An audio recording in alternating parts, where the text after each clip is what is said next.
Los Mets, tras el amargo revés de no lograr concretar la firma de Kagel Tucker, se movieron con una rapidez inusitada para asegurar al codiciado Bochet. Sin embargo, lo que parecía ser el clímax de su actividad invernal fue solo el inicio. Esta semana, la historia de transferencias de los Mets se ha vuelto aún más frenética, desatando una oleada de movimientos que implican a figuras de renombre. El equipo neoyorquino ha conseguido al jardinero central Luis Robert Jr. de los White Sox y al lanzador abridor All-Star de la temporada pasada, Freddy Peralta, proveniente de los Brewers. La filosofía del equipo ha cambiado radicalmente. El manager ha tomado decisiones audaces, optando por no renovar los contratos de veteranos como Arondra y Diasto, y ejecutando traspasos de impacto al enviar a Nimmo y McNeil a otros destinos. Esta serie de movimientos señala un cambio drástico en la composición del roster respecto a años anteriores. No obstante, con la salida de piezas clave, el rompecabezas de los Mets parece estar encajando.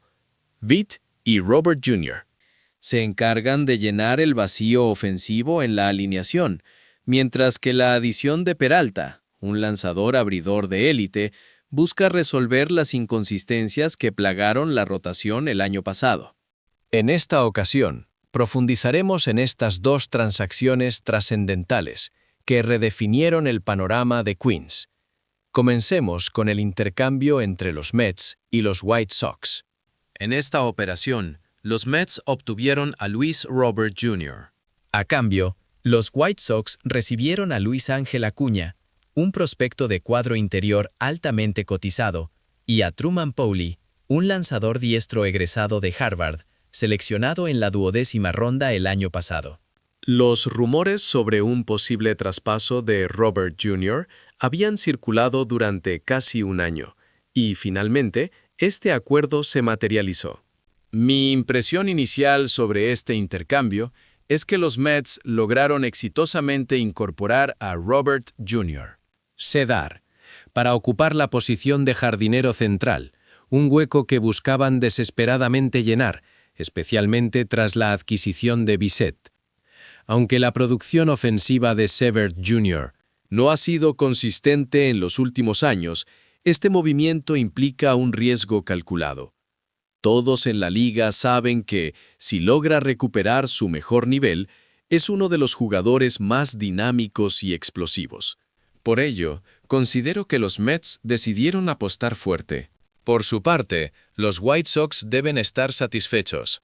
Habían ejercido la opción de renovación de contrato de Robert Jr. por $20 millones para la presente temporada. Si bien, considerando su rendimiento inconsistente de los últimos 2 años, sería mentira decir que no existían dudas sobre su potencial.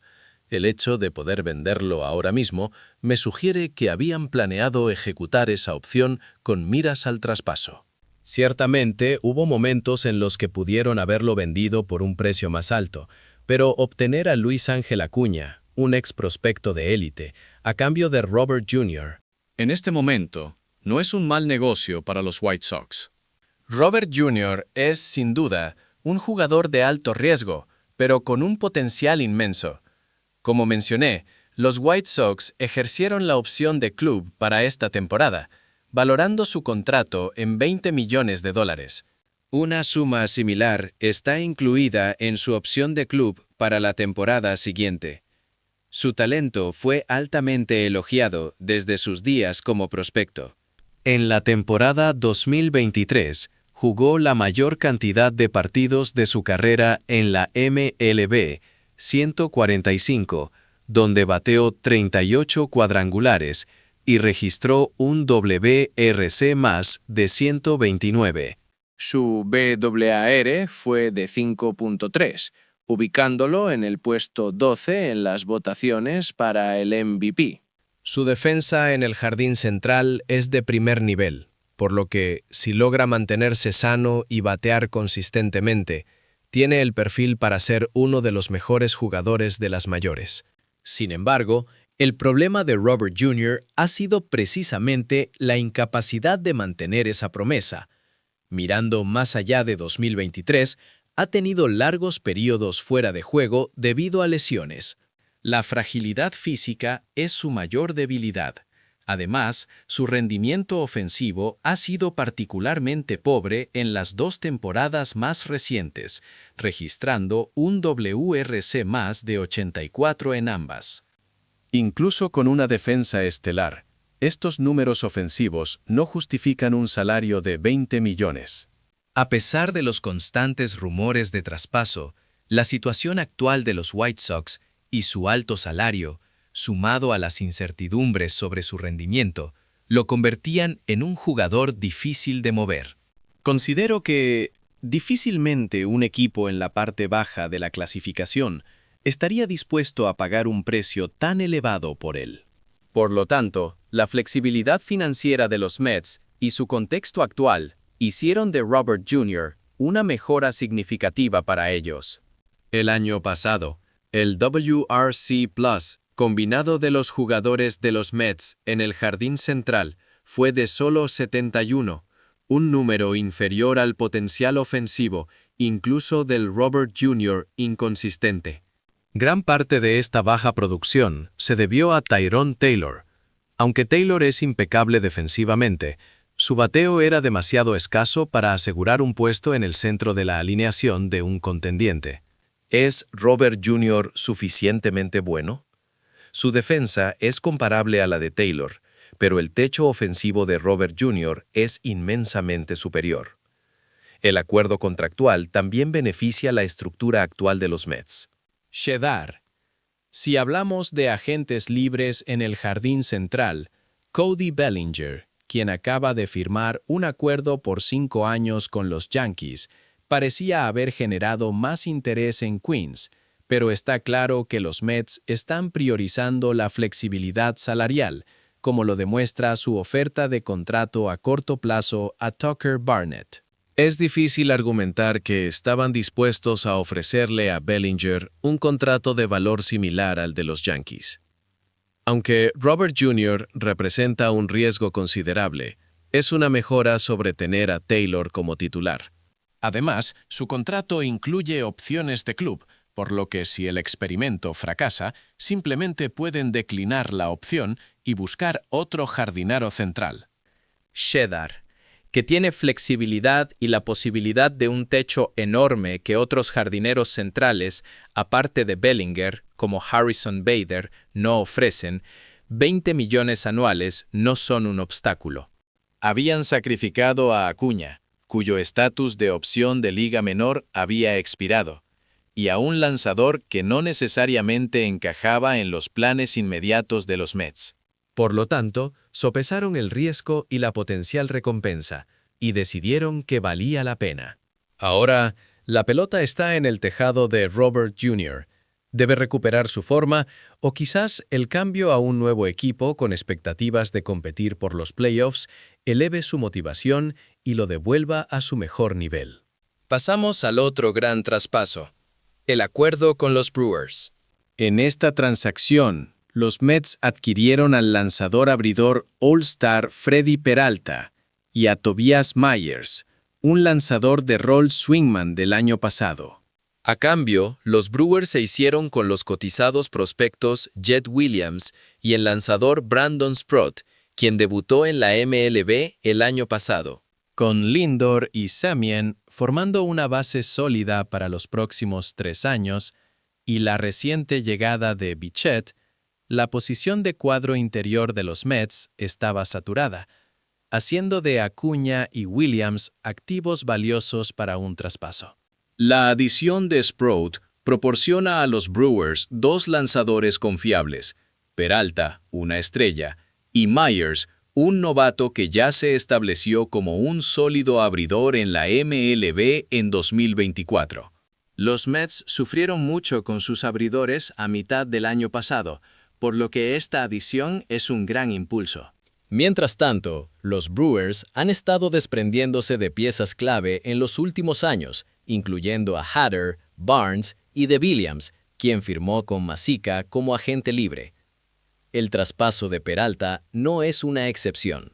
Aprovechando su profundidad en la rotación de abridores, obtuvieron a 2 jugadores de posición con potencial para contribuir de inmediato a nivel de MLB.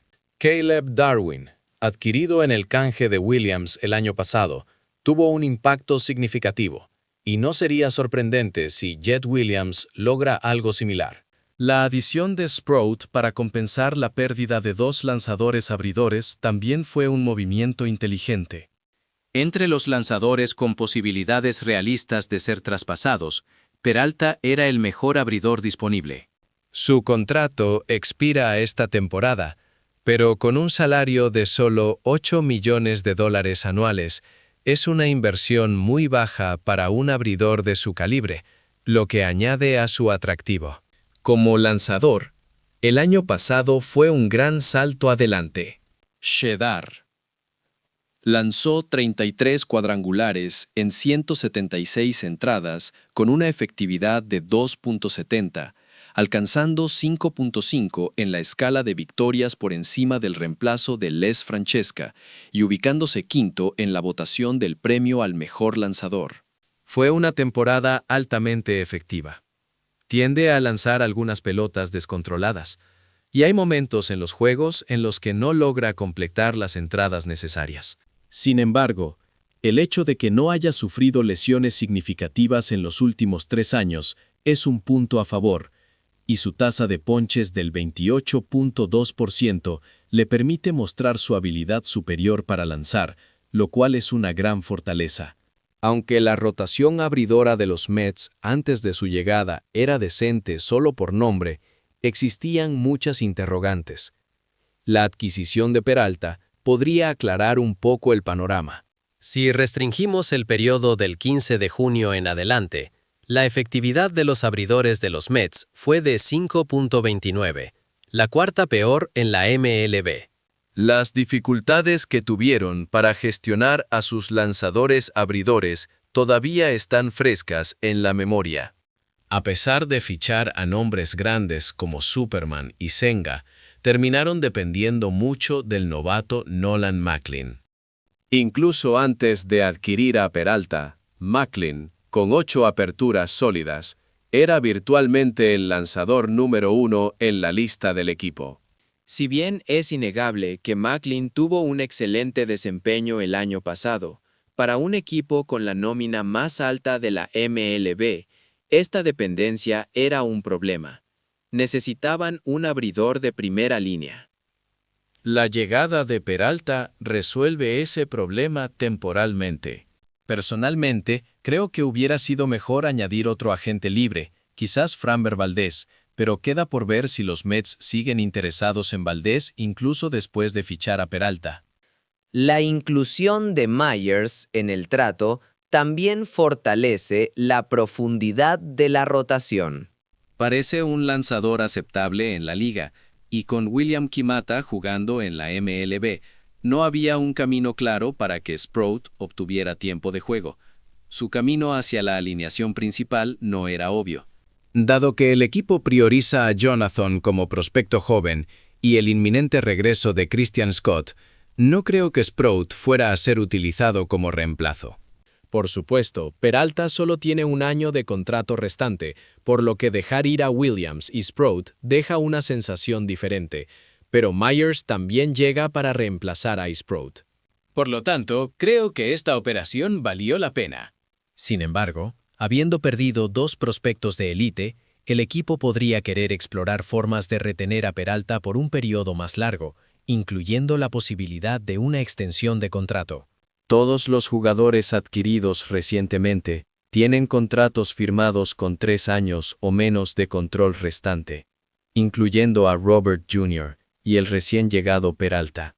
Esto subraya claramente el deseo de los Mets de mantener su nómina controlada y flexible.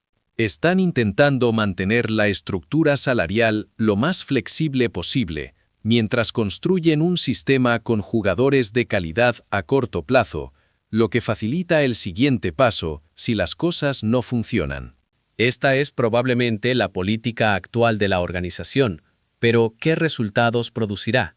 Los aficionados de Queens probablemente esperan con ansias esta temporada para volver a los playoffs después del desastroso final del año pasado. Con victorias significativas que se perfilan en el horizonte, es de esperar que esto se haga realidad. Pero, ¿cómo será esta temporada para los Mets? Hasta aquí llega el análisis de hoy.